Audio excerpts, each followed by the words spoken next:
हा पहा रे, लक्ष द्या आता. काल आपण वेगवेगळे तक्ते पाहिले होते, टेबल पाहिले होते की उदाहरणार्थ एखाद्या अॅनिमलचे फीचर कसे आहेत, अॅनिमल कुठे राहते, काय करते, याच्याबद्दल आपण काल पूर्ण पाहिलं होतं. बरोबर आहे. आज आता पहा, आज पहिला पॅरेग्राफ म्हणजे पहिल्या पॅरेग्राफ मधलं आपलं पहिलं जे काही वाक्य आहे हे खूप मोठं आहे. पहा काय वाक्य आहे, लक्ष द्या इकडे. Sketch the plant and animal observe by you in your notebook or prepare a scrap book with leaves, flowers from different plants and feathers from animal असं दिले. आलं लक्षात? एवढं मोठं दिले. कोण सांगू शकते याचा अर्थ काय होईल? हा सांग.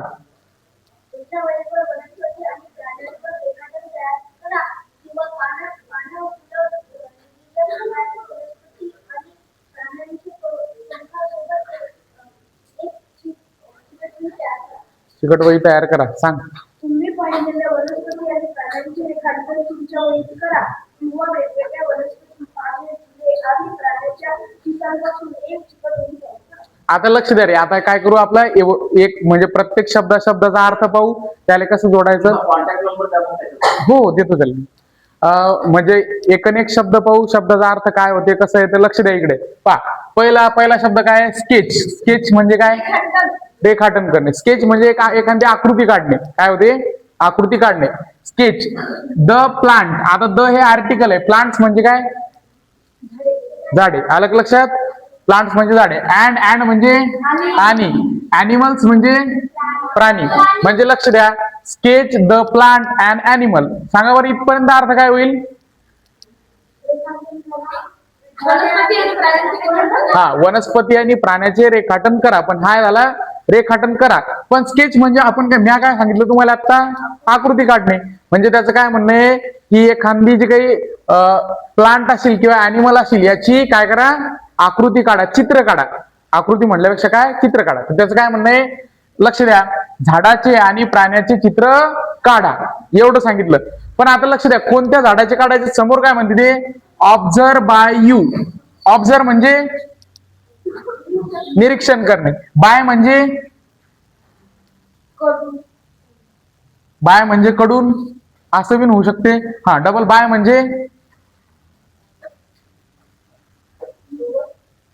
म्हणजे सोबत बिन होऊ शकते. तर लक्ष द्या, या वाक्याच्या म्हणजे याच्यानुसार तर बायचा अर्थ, त्याच्यानंतर यू म्हणजे काय म्हटलं आपण, तुम्ही, तू किंवा तुम्ही.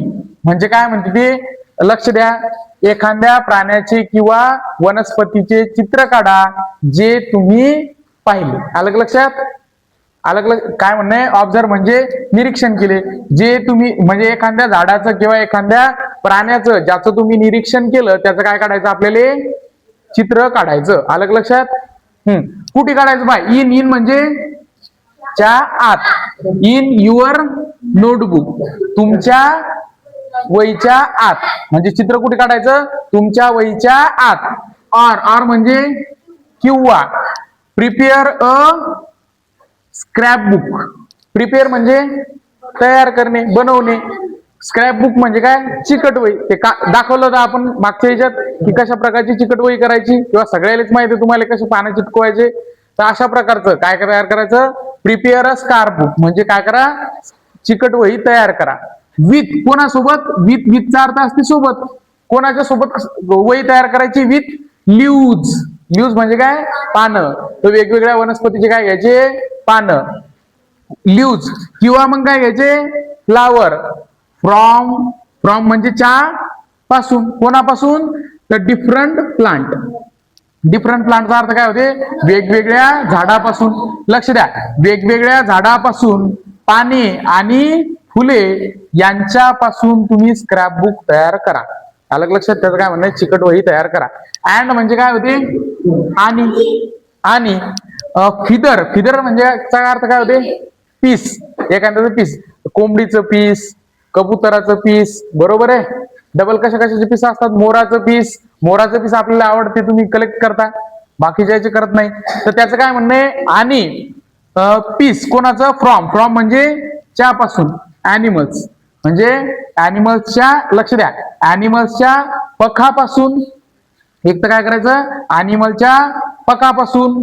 आणि लक्ष द्या, वेगवेगळ्या झाडाच्या फुलापासून किंवा पानापासून एक चिकट वही तयार करा. समजलं का? मग आता लक्ष द्या, पूर्ण याचा आपल्याला अर्थ करायचा. ती एक काय म्हणते, पहिली गोष्ट लक्ष द्या, या वाक्याचा पूर्ण जर अर्थ पाहायचा झाला तर काय म्हणणार आहे, सरळ सरळ. तर त्याचं पहिल्यांदा म्हणणं आहे की लक्ष द्या, एखाद्या वनस्पतीचे किंवा प्राण्याचे चित्र काढा जे की तुम्ही काय केलंय रे, ऑब्झर्व कुठेतरी करेले. म्हणजे तुम्ही निरीक्षण केलेल्या एखाद्या प्राण्याचे किंवा वनस्पतीचे चित्र काढा. कुठे काढायचं? तुमच्या वहीत चित्र काढा. म्हणजे कुठे? तुमच्या वहीत. एक तर हे करा, नाही तर मग काय म्हणते, किंवा ऑर म्हणजे काय, किंवा काय करायचं, त्याचं म्हणणं आहे स्क्रॅपबुक तयार करा. बरोबर आहे, स्क्रॅपबुक तयार करा वेगवेगळ्या झाडाच्या पानासोबत, फुलासोबत. आलं लक्षात? म्हणजे एक तर त्या स्क्रॅपबुक मध्ये काय चिटकवायचे आपल्याला, वेगवेगळे पानं चिटकवायचे, किंवा वेगवेगळे काय चिटकवायचे, वेगवेगळे फुलं चिटकवायचे. या दोन पैकी काहीतरी आपल्याला तिथे चिपकवायचं. आलं लक्षात? फुलं किंवा पाणी चिपकून आपल्याला स्क्रॅपबुक तयार करायचं. जर हे झालं कशाबद्दल, मग प्लांट बद्दल. मग आता अॅनिमल बद्दल काय म्हणते, आणि त्याचं म्हणणं आहे, आणि अॅनिमल बद्दल काय करायचे, वेगवेगळ्या, लक्ष द्या, त्याचं म्हणणं आहे वेगवेगळ्या म्हणजे प्राण्याचे काय घ्यायचे रे, फिदर म्हणजे काय, पिसे. तर त्याचं म्हणणं आहे वेगवेगळ्या प्राण्याचे पिसे घेऊन काय तयार करा, स्क्रॅपबुक तयार करा. तर पहा, एक स्क्रॅपबुक मी तुम्हाला सांगितलं कोणतं, पानायचं. हे फिदरचं स्क्रॅपबुक आपण सांगितलं का नाही, करून आणसाल. पण हे बिन स्क्रॅपबुक हे कशासाठी करायचं, की बुवा कशा प्रकारचे वेगवेगळे म्हणजे वेगवेगळे याचे पख कसे असतात वेगवेगळ्या बर्डचे. जसं की पहा, बर्ड कोणती सापडू शकते, कोंबडी सापडू शकते, बरोबर आहे, चिमणी सापडू शकते, कावळा सापडू शकते. तुम्हाला मोराचं पिसतं तसंही तुम्ही बऱ्याच ठिकाणी पुस्तकात ठेवतात, ते सापडू शकते. डबल कबुतराचं सापडू शकते, डबल पारवं सापडू शकते. तर अशा प्रकारचं काय करायचं, तुम्ही स्क्रॅपबुक तयार करायचं. पहा, तर दुसरं थोडं कठीण आहे, लवकर पक्ष सापडत नाही. पण जेवढे सापडतील, निदान एकाने एक जरी आणलं तरी बस झालं. बरोबर आहे, एकच, जास्त म्हणू का आपण नाही. आलं लक्षात? त्याच्यानंतर ध्यान द्या, पण पानाचं मात्र प्रत्येकानं काय करायचं, पानाचा प्रत्येकानं स्क्रॅपबुक आपल्याला तयार करायचं. आलं लक्षात? स्क्रॅपबुक पानाचं प्रत्येकाचं असलं पाहिजे, जेणेकरून आपल्याला जे काही समोर शिकणार आहे आपण ते क्लिअर कळेल, म्हणजे जास्त आपल्याला कळेल. त्याच्याहून समजू राहिलं? काल मी एक उदाहरण दिन दिलं तुम्हाला, कसं जास्त कळेल. तर अशा प्रकारचं काय म्हणते, म्हणजे पहा, पहिली गोष्ट असं म्हणणं आहे, त्याचं म्हणणं आहे एक तर एखाद्या प्राण्याचे किंवा एखाद्या वनस्पतीचे चित्र तुमच्या वहीमध्ये काढा. हे एक काम. जर हे होत नसेल तर दुसरं काय करा, स्क्रॅपबुक तयार करा वेगवेगळ्या पानाच्या सोबत किंवा वेगवेगळ्या झाडाच्या फुलाच्या सोबत. हे झालं प्लांट बद्दल. मग अॅनिमल बद्दल काय करसाल, अॅनिमल बद्दल कुठे अॅनिमलची पानं आणसाल का नाही, अॅनिमलने पानच नसतात. अलग लक्षात? त्याला फुलं बी नसतात का नाही. मग अॅनिमल्सचे काय आणू शकता, तर पख. समजू राहिलं? पख. ते बिन कोणत्या अॅनिमल मधल्या बर्डचेच आणू शकता, फक्त पख, बाकीच्या आणू शकता का नाही. तर त्याच्यापासून काय तयार करा म्हणते, स्क्रॅपबुक तयार करा. समजू राहिलं इथपर्यंत? कोणाला काय अडचण? आणि आपण हे करून बिन राहिलो, काही जणांना करून दाखवले, आणले. आता समोरचं वाक्य पहा, हे वाक्य थोडस मोठं बिन होतं, किचकट होतं. आता पहा, दुसरं काय म्हणते, write all the detail you have gathered about them. आता लक्ष द्या, कोण सांगते याचा अर्थ, सांगू शकतं? सांग शौर्य. याच्याविषयी संपूर्ण माहिती लिहून काढा. आता अशा प्रकारचं लक्ष द्या, हिच्यात 1 2 म्हणजे शब्द आणि शिपाव आपण. राईट म्हणजे रे लिहिणे, ऑल म्हणजे सर्व, म्हणजे लिहा सर्व. काय, द हे आर्टिकल आहे, डिटेल म्हणजे डिटेल विस्तारित माहिती किंवा खोलवर माहिती असं म्हणते डिटेल. यू म्हणजे तू किंवा तुम्ही, हॅव म्हणजे असणे. आणि पहा, इथे गॅदर शब्द आहे, गॅदर्ड म्हणजे जमा करणे. अलग लक्षात? म्हणजे तुम्ही जमा केली, म्हणजे तुम्ही जी जमा केली. अलग लक्षात? याचा अर्थ काय होणार आहे, तुम्ही जमा केलेली असं होईल, तुम्ही जमा केलेली. अबाउट म्हणजे च्याबद्दल, कोणाबद्दल, देम म्हणजे देमचा अर्थ काय होते, त्यांच्याबद्दल. आता त्यांच्या म्हणजे कोणाच्या, वरचं वाक्य पहा, त्याच्याबद्दल लिहिले. कोणाच्या बद्दल? झाडाच्या पानाबद्दल किंवा अॅनिमलच्या फिदर बद्दल. आलं का लक्षात? असं जे काही स्क्रॅप बुक करेल मग स्क्रॅप बुक मध्ये नुसतं स्क्रॅप बुक पान चिपकवायचं एवढं नाही. त्याचं काय म्हणते, म्हणून ते म्हणते write all the detail you have gathered about them. आलं का लक्षात? त्यांच्याबद्दल लक्ष द्या, त्यांच्याबद्दल डिटेल मधली जी काही माहिती तुम्ही जमा केली ती तिथे लिहा. समजू राहिलं? मग तुम्ही झाड पाहिलं एखादं, नुसतं पानं चिपकवायचं त्याचं नाही. मग त्या पानाबद्दल काय काय विशेषता आहे, ते पान त्या फांदीवर कशा प्रकारचं अरेंज आहे, बरोबर आहे? म्हणजे अल्टरनेट अरेंज आहे का अपोजिट अरेंज आहे, पान एखादं फांदीवर कशा प्रकारचं अरेंज आहे. त्या पानामध्ये लक्ष द्या, पानामध्ये व्हेनेशन कसं आहे, पॅरलल व्हेनेशन आहे का रेटिक्युलेट व्हेनेशन आहे, हे बिन तिचे शेजारी लिहायचं. सोबत सोबत ते पान कशाचं आहे, त्याचं बॉटनिकल नेम काय आहे, त्याचं कॉमन नेम काय आहे, हे बिन आपल्याला काय करायचं, तिथे लिहून काढायचं. आलं का लक्षात? तर अशा प्रकारचं इथपर्यंत समजलं. काही कोणाला अडचण? तर मग त्याचं काय म्हणणं आहे, त्याचं म्हणणं आहे लिहा. काय लिहा? ऑल द डिटेल, म्हणजे संपूर्ण खोलामध्ये माहिती लिहा. You have gather about them, तुम्ही त्यांच्याबद्दल जमा केलेल्या माहिती ही एकदम खोलामध्ये किंवा सखोल तिथे लिहा. समजू राहिलं? मग ते स्क्रॅप बुक तयार करायचं, त्याच्या शेजारी काय उरणार आहे, जागा, म्हणजे जागेत काय करायचं त्याची माहिती. तर काय काय माहिती लिहायची स्क्रॅप बुक मध्ये, मी तर तसंही पहिल्यांदा तुम्हाला सांगितलंय. त्याचं कॉमन नेम म्हणजे आपण जे नाव वापरतो ते लिहायचं. दुसरं त्याचं बॉटनिकल नेम, ज्याला सायन्सच्या भाषेत बॉटनिकल नेम म्हणतात, ते नाव लिहायचं. तिसरी गोष्ट, ते पान कुठून घेतलं, जर पाण्याच्या बद्दल बोललो, पान कुठून आलं त्याच्याबद्दल माहिती, बरोबर आहे? पान कुठून आलं म्हणजे कशा प्रकारचं अरेंज आहे ते एखाद्या ब्रांचवर. आलं लक्षात? हा, टाईप. आणि त्याच्यानंतर टाईप ऑफ लीफ म्हणजे कंपाऊंड आहे, सिंपल लीफ आहे, अशा प्रकारचं. त्याच्यानंतर त्याच्यात व्हेन कशा प्रकारचे आहेत, पॅरलल आहेत का रेटिक्युलेट आहेत, अशा 4-5 माहिती लिहायची. समजलं? हे झालं कशाबद्दल? स्क्रॅप बुक जर तयार केलं तुम्ही लीफचं.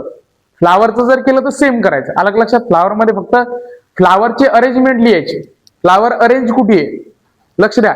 जर विषय कसा असते माहिती का, जर समजा अशा प्रकारचं खोड आहे आणि खोडाच्या या ठिकाणी एखादं छोटंसं पान आहे आणि इथे जर फ्लावर अटॅच असलं अशा प्रकारचं, बरोबर आहे, तर हे फ्लावर कशात अटॅच झालं रे, एका कोन मध्ये, बरोबर आहे. म्हणून याला म्हणतात ऍक्झियल फ्लावर. काय म्हणायचं? ऍक्झियल फ्लावर.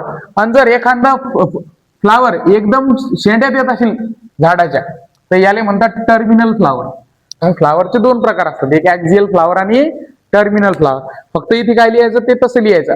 समजू राहिलं? फ्लावर बद्दल जर फ्लावर कलेक्ट केली तर मग स्क्रॅप बुक आपण लिपचं करायचं सांगितलं तुम्हाला. डबल कोणतं करायचं, हे डबल याचं काय म्हणणं आहे पुस्तकाचं, डबल तुम्ही कशाचं करा, फ्लावरचं बिन करा.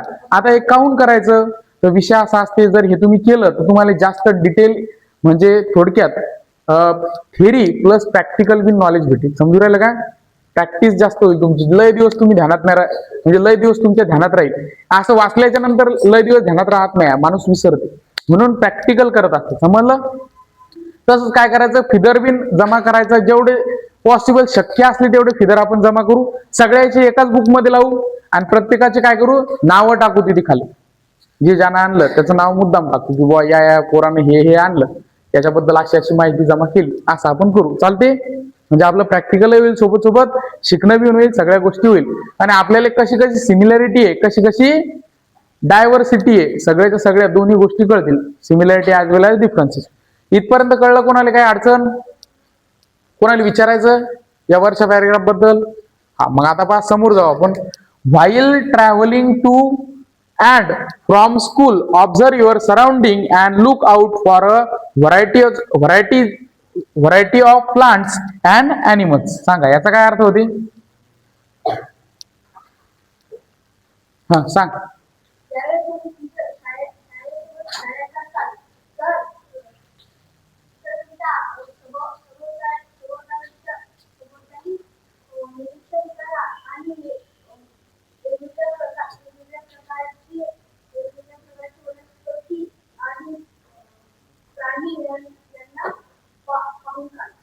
निरीक्षण करा, पाहून काढा. हा सांग रे. जेव्हा तुम्ही शाळेत जाण्याकरिता प्रवास करता तेव्हा तुमच्या सभोवतालच्या वस्तूंचे निरीक्षण करा आणि वनस्पती आणि प्राण्यांची माहिती बघा. अशा प्रकारचं दिलंय. आता लक्ष द्या, याचा आपण शब्दशः अर्थ व्हाईल म्हणजे काय रे? व्हाईल म्हणजे जेव्हा किंवा च्या दरम्यान, असं दोन्ही होऊ शकते. व्हाईल म्हणजे जेव्हा किंवा च्या दरम्यान. ट्रॅव्हलिंग म्हणजे काय? प्रवास. कुठे म्हणते? Travelling to, च्याकडे. टू किंवा च्याकरिता, च्याकडे. अँड फ्रॉम, फ्रॉम म्हणजे च्यापासून. म्हणजे याचा असा अर्थ होते घरापासून शाळेपर्यंत, शाळेपासून घरापर्यंत. असं समजलं का? म्हणजे travelling to and from school याचा अर्थ होते घरापासून शाळेपर्यंत, शाळेपासून घरापर्यंत. समजू राहिलं का? तर असं म्हणजे त्याचं काय म्हणणं आहे, जेव्हा तुम्ही घरापासून शाळेपर्यंत आणि शाळेपासून घरापर्यंत प्रवास करता, म्हणजे ते स्कूल दिले समोर म्हणून आलं लक्षात. जेव्हा तुम्ही शाळेपासून घरापर्यंत आणि घरापासून शाळेपर्यंत प्रवास करता, तर मग आता काय करायचं? ऑब्झर्व, ऑब्झर्व म्हणजे निरीक्षण करा. युअर, युअर म्हणजे तुमचा, तुमची, तुमचे. आता याच्यात चे आलं तर समोरचा शब्द पाहा लागेल. सराउंडिंग, सराउंडिंग म्हणजे काय? सभोवतालचा परिसर. आलं लक्षात. म्हणजे तुमच्या सभोवतालच्या परिसराचे निरीक्षण करा. काय म्हणते? तुमच्या सभोवतालच्या परिसराचे निरीक्षण करा. अँड म्हणजे आणि. लुक, लुक म्हणजे पाहणे. लुक आउट, लुक आउटचा बिन अर्थ काय म्हणजे? बघणे, निरीक्षण करणे, पाहणे असं. लुक आउट फॉर म्हणजे क्या करिता, कशा करता? Look out for a variety of plants. Variety म्हणजे काय? प्रकार. ऑफ आलं. ऑफ म्हणजे चाचीचे, तो कोणाचे? वनस्पतीचे प्रकार आणि प्राण्याचे प्रकार. आलं का लक्षात? तर त्याचं म्हणणं आहे की काय करा? निरीक्षण करा किंवा बघा. काय बघायचं? प्राण्याचे प्रकार किंवा वनस्पतीचे प्रकार. मग आता या पूर्ण वाक्याचं कसं होईल? याचा वाक्याचा अर्थ असा होईल, लक्ष द्या. जेव्हा तुम्ही घरून शाळेत आणि शाळेतून घरी असा प्रवास करता, तेव्हा तुमच्या आजूबाजूने, लक्ष द्या, तुमच्या सभोवतालचा जो काही परिसर असते त्यामधील म्हणजे प्राण्याच्या प्रजाती किंवा प्राण्याचे प्रकार आणि वनस्पतीचे प्रकार यांचे ऑब्झर्वेशन करा किंवा यांचे निरीक्षण करा. समजलं इथपर्यंत? म्हणजे काय करायचं? नुसतं इथून शाळेत जायचं, शाळेतून वापस यायचं असं करायचं का? नाही, जाता जाता थोडंसं पाहायचं. कोणकोणते प्लांट तुम्हाला पाहायला भेटतात, कोणकोणते अॅनिमल पाहायला भेटतात. उदाहरणार्थ कोणाला कुत्र पाहायला भेटत असेल, कोणाला मांजर पाहायला भेटत असेल, कोणाला एखादं झाड पाहायला भेटत असेल, लिंबाचं झाड, वडाचं झाड. जर थांबा तिथे, ऑब्झर्वेशन करा, त्याचे पानं कसे अरेंज व्हायला ते पहा. बरोबर आहे? एखादा अॅनिमल असला तर त्याचा तोंडाचा जबडा कसा आहे, नाक कसं आहे, बरोबर आहे, कान कसे आहेत, सर्वच्या सर्व फीचर काय करा? ऑब्झर्व करा, असं याचं म्हणणं आहे. समजू राहिलं? नुसतं इथून घरी, घरून इथे असं करायचं का? भूक लागली चालली घरी, जेवण केलं की आले डबल दुपारून, असं करायचं नाही. असं ऑब्झर्वेशन करा, असं त्याचं म्हणणं आहे. काही अडचण इथपर्यंत कोणाला समजलं हे? हा, मग आता समोर जाऊ. Add the name of any plant or animal that you have not listed before in table 2.1 and 2.2. आता लक्ष द्या, आपण काय केले रे? दोन टेबल तयार केली, 2.1 आणि 2.2. याच्यात म्हणजे 2.1 आणि 2.2 कशाबद्दल होती हे थोडक्यात सांगतो. 2.1 होता, याच्यात काय म्हणते? एका कशाची लिस्ट करा रे? वेगवेगळ्या प्लांटची लिस्ट करा आणि त्याच्याबद्दल फीचर लिहा, ते कुठे आढळते, कसं आहे, असा होता. 2.2 कशाबद्दल होता? लक्ष द्या. 2.2 हा तक्ता आपल्याला 2.2 हा तक्ता कशाबद्दल होता? अॅनिमल्स बद्दल. म्हणजे अॅनिमलची लिस्ट करा. म्हणजे त्याचं काय म्हणणं आहे? पहिलं ना आपण प्लांटची लिस्ट केली, अॅनिमलची लिस्ट केली, असं. मग याच्यावरच हे वाक्य आहे. कोण सांगते याचा अर्थ काय होते?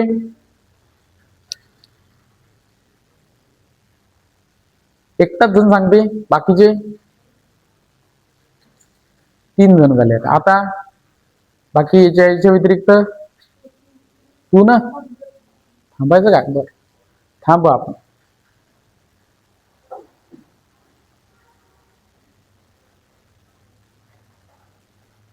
हा, सांग. कोणत्याही अशा प्राण्याची किंवा वनस्पतीचे तक्ता 2.1 आणि तक्ता 2.2 मध्ये त्याचे नाव जोडा, जे की तुम्ही अगोदर तक्ता त्या तक्त्यांमध्ये नोंदवले नसेल. तू सांगू शकतो रे? बरं, लक्ष द्या. काय म्हणते? ऍड. ऍड म्हणजे ऍडचा अर्थ सांगा. ऍड, ऍडचा अर्थ होती तशी बेरीज करणे, पण ऍड म्हणजे मिळवणे बिन. आलं लक्षात? किंवा जोडणे बिन होते. तर ऍड म्हणजे जोडणे. ऍड द नेम, काय जोडायचं? नाव. ऍड द नेम ऑफ म्हणजे चाचीचे. कोणाचं? Any plant. एनी म्हणजे एनीचा अर्थ होते कोणतेही, प्लांट म्हणजे वनस्पती. तर कोणत्याही वनस्पतीचे नाव जोडा. ऑर म्हणजे किंवा ॲनिमल. लक्ष द्या, इथपर्यंत जर अर्थ पाहिला तर इथपर्यंत अर्थ असा होते की कोणत्याही वनस्पतीचे किंवा प्राण्याचे नाव जोडा. बरोबर आहे, नाव जोडा. मग कसं? दॅट. दॅट म्हणजे काय होते? जे की you have not listed before in table 2.2 and 2.1 and 2.2. पहा, तर ते म्हणते यू म्हणजे तू किंवा तुम्ही. बरोबर आहे. हॅव म्हणजे असणे. नॉट, पण हॅव नॉट आलं म्हणजे नसणे. तुम्ही नसेल. लिस्टेड म्हणजे लिस्ट म्हणजे नोंदवले. म्हणजे याचा अर्थ होते तुम्ही नोंदवले नसेल. बिफोर म्हणजे च्या आधी, च्या अगोदर. बरोबर आहे, च्या अगोदर. इन म्हणजे च्या मध्ये. Table 2.1 and 2.2. त्याचं काय म्हणणं आहे? लक्ष द्या. मग याचा जर पूर्ण अर्थ आपण काळजीपूर्वक लक्षात घेतला तर त्याचं काय म्हणणं आहे? त्याचं म्हणणं आहे एका झाडाचे म्हणजे काय, म्हणजे एक नाही म्हणेल ती, पण असं म्हणू शकतो कोणत्याही वनस्पतीचे आणि कोणत्याही प्राण्याचे. लक्ष द्या, कोणत्याही वनस्पतीचे आणि कोणत्याही प्राण्याचे एक नाव काय करा? ऍड करा. कशामध्ये? लक्ष द्या, लिस्ट. कशामध्ये ऍड करा? लिस्ट मध्ये ऍड करा. जे की आपण टेबल 2.1 आणि 2.2 साठी तयार करेले, पण ते नाव पहिल्यानं तिच्यात नसलं पाहिजे. अलग लक्षात, पहिलं नसलं पाहिजे का? बिफोर नसलं पाहिजे. म्हणजे या थोडक्यात जर असं आपण म्हणलं तर काय होईल अर्थ? ऍड म्हणजे सांगा एकदा पुन्हा, मिळवा. तर त्याचं म्हणणं आहे, लक्ष द्या, एका झाडाचे किंवा एका प्राण्याचे नाव तुम्ही जी काही लिस्ट करेल असेल 2.2 आणि 2.1 साठी तिच्यात मिळवा, परंतु ते नाव आधी त्या लिस्ट मध्ये नसायला पाहिजे. म्हणजे मिळवायचं म्हणल्यावर आधी असायलाच पाहिजे का? नाही. समजलं? म्हणजे त्याचं सरळ म्हणणं आहे कोणत्याही एका झाडाचे किंवा कोणत्याही एका प्राण्याचे नाव तुम्ही लिस्ट मध्ये ऍड करा, जी की तुम्ही टेबल 2.1 आणि 2.2 साठी काय करेल रे? तयार केलेली आहे. इथपर्यंत समजलं? आता काय अडचण कोणाले? आता पहा, आता दिले ऍक्टिव्हिटी. ऍक्टिव्हिटी म्हणजे काय रे? क्रिया. कितवी क्रिया आहे बाई? 2.2. याचा अर्थ असा, दुसऱ्या चॅप्टर मधली दुसरी क्रिया. याचा अर्थ एक क्रिया आपण आधी केली. पहा, इथे काय म्हणते? Let's appreciate. सांगा बरं याचा अर्थ काय होते? Let's appreciate. लेटस अप्रिशिएटचा अर्थ काय सांग? हा, तर पहा, लेटचा अर्थ होते चला, अस म्हणजे आपण, आणि अप्रिशिएट म्हणजे कौतुक. चला आपण कौतुक करूया. आलं का लक्षात? मग कशाचं कौतुक करायचं तेच आपल्याला ऍक्टिव्हिटी मध्ये पाहायचं. कशाचं कौतुक केलं जाणार आहे, कशाचं कौतुक नाही केलं जाणार. समजलं? मग आता पहा, याच्यासाठी काय म्हणते? सगळ्यात आधी लक्ष द्या रे. पहिलं वाक्य, close your eyes for 30 second and think of one plant and one animal that you have closely observed and have appreciated. एवढं याचं म्हणणं आहे. कोण सांगते? मोठं वाक्य. शौर्य सांगू शकतं?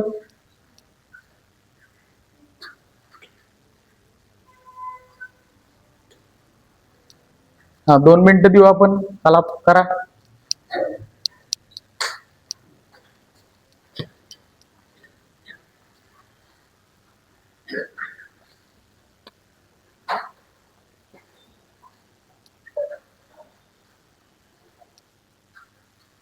हा, सांग. तुम्ही तुमचे डोळे 30 सेकंदासाठी बंद करा आणि एखाद्या प्लांटवर किंवा ॲनिमलवर विचार करा. डोळे बंद असताना आणि त्याच्यावर नंतर ऑब्झर्व करा. तुमच्या डोळ्याची सुधारण्यासाठी बंद करा आणि एक वनस्पती, एक प्राणी प्राण्यांचा विचार करा, जिथे तुम्ही बंदपणे निरीक्षण केलेलं आहे आणि त्यांच्या वस्तू जास्तीत जास्त करा. तुमचे डोळे 30 सेकंदासाठी बंद करा आणि एखाद्या वनस्पती किंवा प्राण्याचे विचार करा जे की तुम्ही खूप जवळून लिहू शकले असेल आणि त्याचे खूप वर्णन करा किंवा कौतुक करा. आता लक्ष द्या, थोडक्यात जर पाहायचं झालं तर थोडस याच्यात लॉजिक तुम्हाला थोडा अर्थ वेगळा सांगू राहील. तुम्ही पहा, क्लोज म्हणजे काय? इथे क्लोज म्हणजे होते बंद, पण इथे क्लोजली चा अर्थ होते जवळून. म्हणजे पहा, दोन शब्द कसे वेगवेगळे आहेत. इकडे क्लोज म्हणजे बंद आणि इकडे क्लोजली म्हणजे जवळून, असा अर्थ होणार होता. पण आता आधी आपण शब्दशः एक एक शब्दाचा अर्थ पाहू, मग जोडू दे. पहा, क्लोज म्हणजे बंद करणे. युअर म्हणजे सांगा, युअर तुमचा, तुमची, तुमचे. तर तुमचे, मग आता लक्ष द्या, ज्या ठिकाणी चे हा शब्द लागते समोरचा पार असतात. काय आहे? आईज. आईज म्हणजे डोळे. तर तुमचे डोळे, बरोबर आहे, तुमचे डोळे. फॉर म्हणजे सांगा, फॉरचा अर्थ काय होते? च्या करिता.